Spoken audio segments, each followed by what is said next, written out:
Hi there, I'm not gonna lie, Disney can be expensive, but I've been going at least once or twice a year for the last 40 years, and I've kind of learned how to have just as much fun and have just as much magic, but on a budget. And I know especially young families that really want their kids to be able to experience Disney when they're little.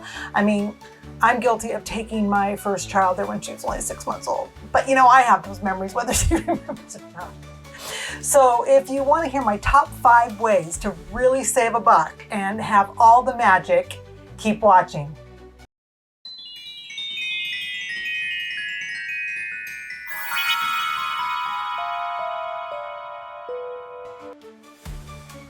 Okay, first up is tickets. Naturally, you're going to go to the Disneyland website and you're going to buy tickets. But there are ways to get them cheaper. There are websites out there that sell discount tickets, as well as some of the Good Neighbor hotels that are nearby will sell discounted tickets. And sometimes it's $25 or $30 per ticket. And if that's 4 people in a family, that could be up to $100 that you're saving. So really pay attention. One of the websites is, I'm gonna put it on the screen here, is Undercover Tourist. And they have discount tickets to all the theme parks. So check that out. The other one is Getaway Today, and they have discount tickets as well. So pay attention to that. And it also, if you're buying them from Disneyland directly, pay attention to when you're going. It's much cheaper to go on a Tuesday in February than it is to go on a Friday or Saturday in late December or July when the crowds are there. They have tiered pricing, and as you can see on the screen here, it really can like double the price of your ticket if it's in a high tier price. So pay attention to when you're going. I always like to go like late September to mid-October when they're starting to already decorate for Halloween, but you don't want to be there for the Halloween crowd. School's already started, so it's a little bit slower. Another good time to go is mid-November, like before Christmas, but not necessarily near Thanksgiving when people might have time off, because the locals, remember, they're going when they have time off. So mid-November is wonderful because the park's all decorated for Christmas and it's so much fun, but it's a lower tier ticket time. The other good time that's I like to go is like mid-January through February. So it's before the spring breakers, but it's after the holidays, and the parks are all back to their normal decor if you like that traditional Disney look. So those are good times to go. So pay attention to when you're buying your tickets as well. My second tip is, where are you going to stay? I know sometimes it's really important to be immersed in the magic and stay on property at one of the Disneyland hotels, but those can be $500 plus a night. And if you're on a budget, do you really want your money spent just for the bed you're sleeping in, or do you want to keep that money for those extra churros and Mickey ears? I like to stay at the Good Neighbor hotels, and most of them, honestly, the ones right across from the park are no further to walk to the entrance than like walking from Pixar Place or the Disneyland Hotel. Those are quite a jaunt as well. You have to walk all the way through downtown Disney, and you're paying a premium price for those rooms. A couple of them I could suggest that are usually under $200 a night. One is the Best Western, and I've got some information on the screen here. The other one is the Howard Johnson, and what's great about the Howard Johnson is that the rooms are themed Disney. So it's almost like staying at one of the Disneyland hotels, and they have a great little water park kind of a thing there at their pool for the kids. It's within walking distance. It's a great option, and they might even have discount park tickets for you as well. So keep that in mind. Don't always think you have to stay on property to have the magic. My third tip is snacks. Now, don't get me wrong, I love me a churro, and I love those corn dogs from the Little Red Wagon on Main Street. But if you're not up for that kind of a splurge, it's like $7 for a churro and 10 plus for a corn dog. Bring your snacks with you. Disney allows you to bring in food and bottled water. You can't bring in alcohol, of course, but you can bring in sealed water bottles. And as far as water goes, there's water refill stations all over the park. So you can buy like a cute little water bottle off Amazon that makes you feel all magical and just keep filling it in the park for free. You can also get free cups of water at most of the fast service, quick service stations for where they sell food.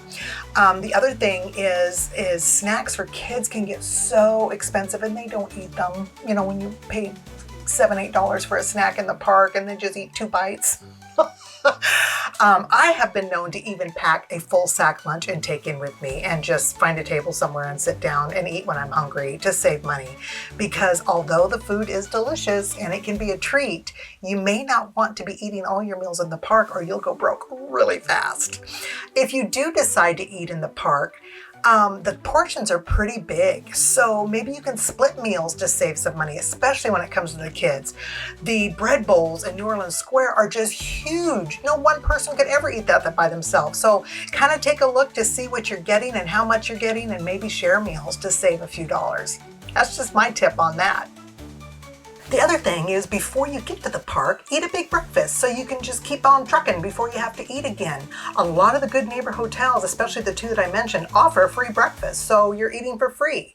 In addition, there's an IHOP and a Denny's, as well as things like Panera Bread and McDonald's, right just about across from the entrance. So there's no reason you should have to go into the park before you eat. You can grab a bite on the way in. A lot of times they're not busy in the morning, so you can get right in and get out. So just keep that in mind. My 4th tip is really decide whether you need the lightning lane. It can add a lot of money to your tickets, especially if you're buying individual lightning lanes like on Rise of the Resistance. There are other ways to get through the park and hit those rides without having to spend that extra money.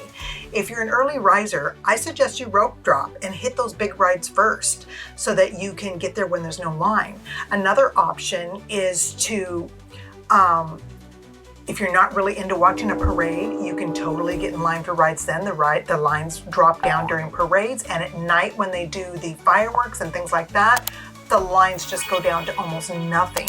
So if you're going to be there a couple of days, maybe save one night for the night shows and one night for hitting all those rides when it's cooled down and everyone's, getting ready to go. If you close down the park, a lot of times you can ride the same ride 1 or 2, 3 times without even have to wait in line because everyone's heading out to go shopping and that kind of thing. So just kind of time it right and you might not need those lightning lanes. And those lightning lanes can sometimes be a little difficult to navigate because of the time slots and how they work. You might not be able to use them on all the rides you want to anyway, especially if you're limited for time. So keep that in mind. That'll save you some money. My 5th tip is saving money on souvenirs. There's a few ways you can go about it. Number 1, get them before you go. There are so many things on Amazon that are so similar to things that you'll find in the park at like a half or maybe even a third of the price. For instance, the Mickey ears I'm showing here on screen, you can get them for, $9.99, $12.99. These ears here were like $40 in the park. So keep that in mind. Anything that's kind of blingy or fancy is going to be very expensive. Even the basic ones are usually $30. So if you get those ahead of time, that's going to save you some money. Another thing is the lounge flies. Those are so big right now and they're always coming out with new ones and they're amazing, but they started out at like $50 or $60. Now I've seen some at $80, $95 in the park. And Amazon, again, has dupes that are very similar, super cute, and if you've got kids, that's the ones you need to get. They're running $20 to $25. And aren't these cute? They're so super cute. And there's some for boys, there's some for girls, there's pinks, there's black, there's reds, there's all different things. So plan ahead. And that's a great way for the kids to carry around their snacks and water bottle as well. Princess dresses. If you're going to buy those in the park, you're going to be paying a lot of money for them.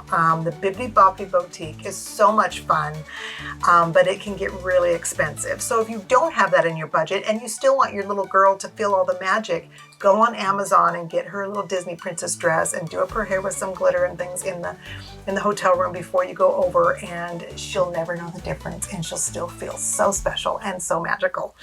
The other thing is t-shirts. Disney t-shirts aren't cheap in the park, but you can get them on Amazon before you go. They've got all kinds of selections. I found this one where you can even customize them if you want to do the family t-shirt matching thing. So that's one way to do it.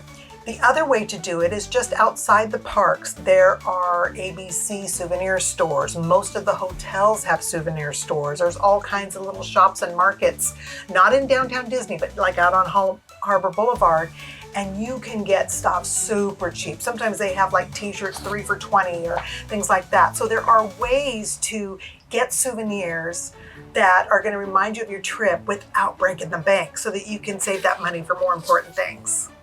I also suggest that you maybe let your kids get one thing in the park, especially if this is going to be like a once in a lifetime trip or maybe a once in every 10-year trip.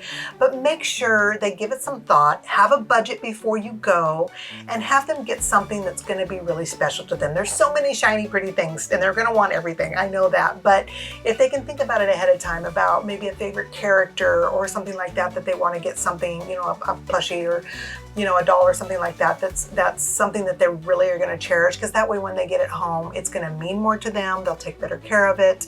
It'll be really special if it's something they truly thought about ahead of time and picked out.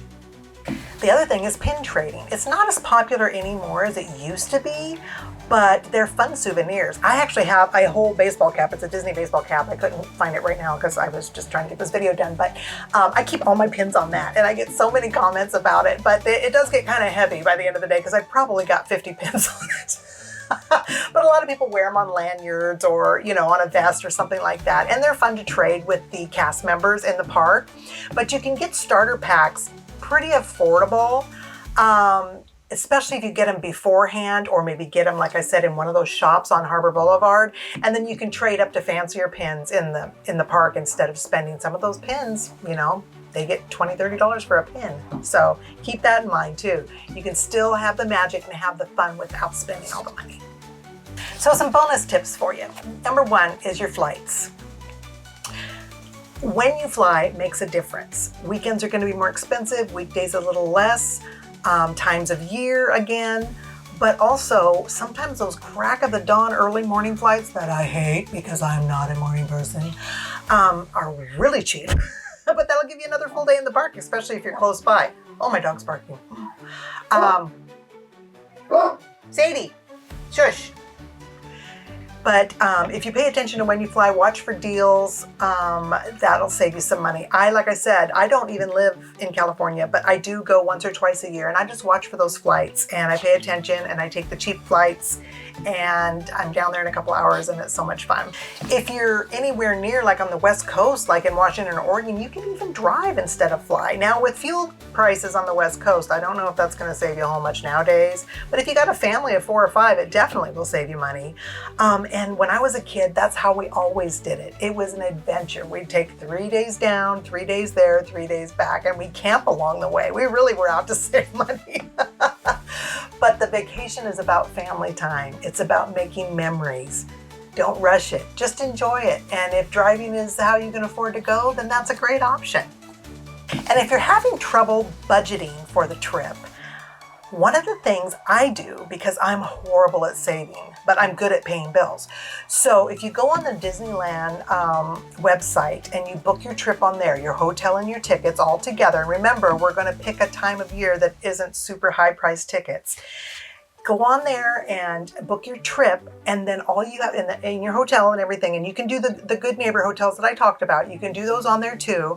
And then you just need like a $200 deposit. And then you can just pay the balance down until your trip. I think it just needs to be paid off 30 days before the trip. So if you're planning this 6 months in advance, it gives you 6 months to pay that off, and you'll do it because you're putting the money towards the payment plan. And so that's one way to do it, to make sure you're going to go. Because I'm one of those kind of people. If it's not on the calendar, it ain't happening. So I put it on the calendar, I book it, and I start paying for it, because then I know I'll go. There are refundable options if you get in a problem towards the end and can't finish paying it off, but you can look at all those details on their website. So this video was just a quick one. It's the first one on my channel. I just wanted to let people know that if you really want to go to Disney and you really want to take your kids, it does not have to cost a fortune. There are ways to save money, and every little nickel counts, especially nowadays. If you found this video fun or helpful, please subscribe and like the video, because it'll help my channel grow. And if you want to see more, come back and see me. My next video is going to be on how I love to go to Disney all by myself. Bye.